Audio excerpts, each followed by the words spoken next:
এখন শুনবেন আজকের গুরুত্বপূর্ণ খবরের শিরোনাম। 3 শর্তে বাকি জীবিতদের মুক্তি দিতে চায় হামাস। পুতিনের 1 মাসের আদেশের মেয়াদ শেষ, ফের তীব্র আক্রমণের আশঙ্কা।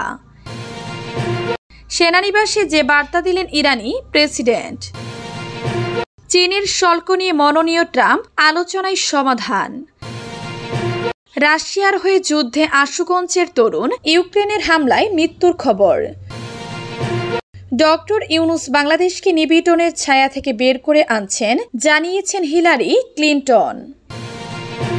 3 শর্তে বাকি জীবিতদের মুক্তি দিতে চায় হামাস। ফিলিস্তিনের গাজায় যুদ্ধবিরতি নিয়ে ইসরায়েলের প্রস্তাব খারিজ করে দিয়েছে হামাস। তারা বরং পাল্টা একটি চুক্তির প্রস্তাব দিয়েছে। ওই প্রস্তাব অনুযায়ী ইসরায়েল যদি গাজায় না যুদ্ধ করে ফিলিস্তিনি কারাবন্দীদের মুক্তি দেয়, তাহলে গাজায় বন্দী জিম্মিদের ফেরত দিবে তারা। হামাসের একজন জ্যেষ্ঠ কর্মকর্তা এ তথ্য জানিয়েছেন।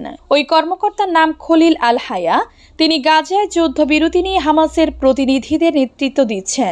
টেলিভিশনের সম্প্রচার করা বক্তব্যে আল হায়া বলেন, ইসরায়েল যে অন্তর্বর্তী যুদ্ধবিরতি চুক্তির প্রস্তাব দিয়েছে তার সঙ্গে একমত নয় হামাস। কারণ গত মাসে গাজায় নতুন করে যে ভয়াবহ হামলা শুরু হয়েছে, এই চুক্তির মাধ্যমে তা থামানোর প্রতিক্রিয়া আরও বিলম্বিত করবে ইসরায়েল।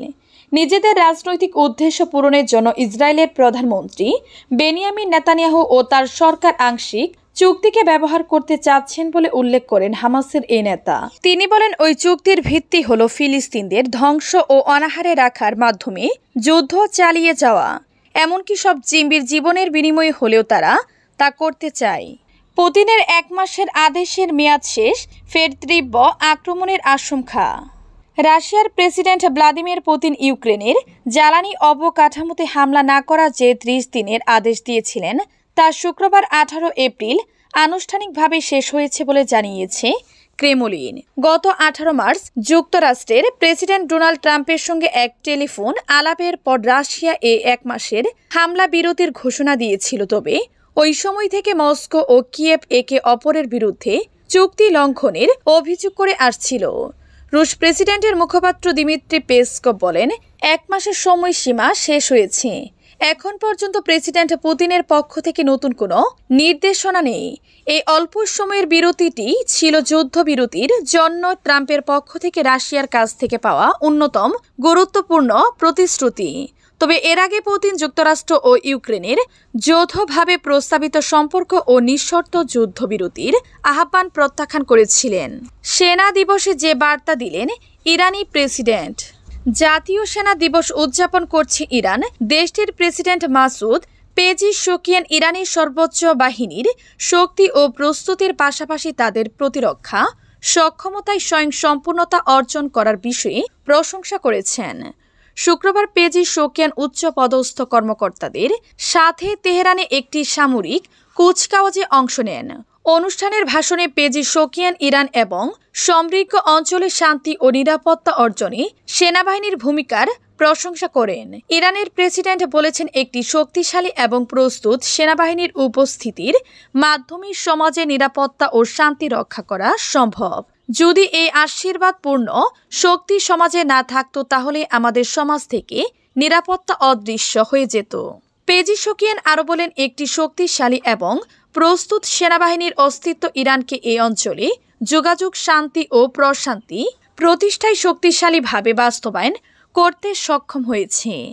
পেজিশকিয়ান নিশ্চিত করেছেন, ইরান এই অঞ্চলে একটি অবিসংবাদিত শক্তি হয়ে উঠেছে। দেশটির সেনাবাহিনী এবং নিরাপত্তা বাহিনীকে এজন্য ধন্যবাদও দিয়েছেন তিনি দেশজয় এবং ধ্বংস করার শত্রুর ষড়যন্ত্র ব্যর্থ করার ক্ষেত্রে সাহসী ভূমিকা রাখায় ইরানি সশস্ত্র বাহিনীর প্রশংসা করেছেন।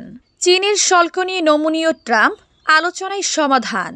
মার্কিন প্রেসিডেন্ট ডোনাল্ড ট্রাম্প বলেছেন, ওয়াশিংটন এবং বেইজিং আলোচনা করছে শীঘ্রই শুল্ক সংক্রান্ত একটি চুক্তিতে পৌঁছানোর ব্যাপারে চীন ও যুক্তরাষ্ট্র আত্মবিশ্বাসী। তবে তিনি চীনের প্রেসিডেন্ট শি জিনপিং এর সাথে আলাপ হয়েছে কিনা তা নিশ্চিত করতে অস্বীকৃতি জানিয়েছেন ট্রাম্প। কারণ ক্রমবর্ধমান বাণিজ্য যুদ্ধ বিশ্ব অর্থনীতিকে বিপর্যয় করার হুমকি দিচ্ছে। ট্রাম্প বলেন, আমরা আত্মবিশ্বাসী যে আমরা চীনের সাথে কিছু একটা সমাধান করব। ওভাল অফিসে বিকেলে নির্বাহী আদেশ স্বাক্ষরের সময় তিনি বলেন, বেইজিংয়ের শীর্ষ কর্মকর্তারা ওয়াশিংটনের সাথে বেশ কয়েকবার যোগাযোগ করেছেন বলে ট্রাম্প দাবি করেছেন। তিনি আরও বলেছেন, উভয় পক্ষের মধ্যে খুব ভালো বাণিজ্য আলোচনা হয়েছে, তবে আরও কিছু বিষয় বাকি আছে, যদিও তিনি কোনো অগ্রগতির প্রমাণ দেননি। চুক্তিটি কোন সময় হতে পারে জানতে চাইলে ট্রাম্প বলেন, আমি আগামী 3 থেকে 4 সপ্তাহ ধরে ভাবব। আমাদের একটি বিশাল সুন্দর বাজার আছে এবং সবাই সে বাজারের অংশ হতে চায়। ট্রাম্প চীনা আমদানির উপর 145% পর্যন্ত আরোপিত বর্তমান শুল্ক আরও বাড়াবেন কিনা সে বিষয়ে কোনো মন্তব্য করতে অস্বীকৃতি জানান। এই সময় ট্রাম্প যুক্তরাষ্ট্র ও চীনের মধ্যে ইটের বদলে পাটকেল নীতির শুল্ক বৃদ্ধির সম্ভাব্য অবসানের ইঙ্গিত দিয়েছেন। তিনি বলেছেন, আমি চাই না যে তারা আরও উপরে উঠুক, কারণ একটি নির্দিষ্ট সময় আপনি এমন জায়গায় পৌঁছাবেন যেখানে লোকেরা কিনবে না। রাশিয়ার হয়ে যুদ্ধে আশুগঞ্জের তরুণ, ইউক্রেনের হামলায় মৃত্যুর খবর। রাশিয়ার হয়ে যুদ্ধে আশুগঞ্জের তরুণ, ইউক্রেনের হামলায় মৃত্যুর খবর। রুশ বাহিনীর হয়ে ইউক্রেনের বিরুদ্ধে যুদ্ধে অংশ নিয়ে ব্রাহ্মণবাড়িয়ার আশুগঞ্জ উপজেলার এক তরুণের মৃত্যুর খবর পাওয়া গিয়েছে। তার এক সহযোদ্ধা মুঠোফোনে পরিবারকে এ তথ্য জানিয়েছেন। নিহত মোহাম্মদ আকরাম হোসেনের 25 বাড়ি উপজেলার লালপুর ইউনিয়নের হোসেনপুর গ্রামে। 3 ভাই ও 2 বোনের মধ্যে আকরাম ছিলেন সবার বড়। সংসারের হাল ধরতেই রাশিয়ায় পাড়ি জমিয়েছিলেন তিনি। তার মৃত্যুর খবরে পরিবারটিতে সুখের ছায়া নেমে এসেছে। স্থানীয় লোকজন ও নিহত তরুণীর পরিবারের সূত্রে জানা গেছে, আকরামের এক বোনের বিয়ে দিতে গিয়ে ঋণগ্রস্ত হয়ে পড়েন তার বাবা মুর্শিদ মিয়া। পরে ছেলে আকরাম নরসিংদীর পলাশ উপজেলার আমতলের একটি ট্রেনিং সেন্টারে ওয়েল্ডারের কাজ শিখেন। পরে ঋণ করে প্রায় 8 মাস আগে তাকে রাশিয়ায় পাঠানো হয়। খরচ হয় 6.5 লাখ টাকা। রাশিয়ায় যাওয়ার পর গত 8 মাস সেখানকার একটি প্রতিষ্ঠানে ওয়েল্ডার হিসেবে কাজ করেন। প্রতি মাসে 80,000 থেকে 1 লাখ করে টাকা দেশে পাঠান তিনি। 2.5 মাস আগে রাশিয়াতে দালালের খপ্পরে পড়ে আকরাম দেশটির সেনাবাহিনীতে চুক্তিভিত্তিক যোদ্ধা হিসেবে যুক্ত হন। রাশিয়া ইউক্রেন যুদ্ধে রাশিয়ার হয়ে অংশ নেন। রাশিয়ার হয়ে ইউক্রেন যুদ্ধে অংশ নেওয়ার ছবি ফেসবুকে পোস্ট করেছিলেন আকরাম। ডক্টর ইউনুস বাংলাদেশকে নিপীড়নের ছায়া থেকে বের করে আনছেন, জানিয়েছেন হিলারি ক্লিনটন।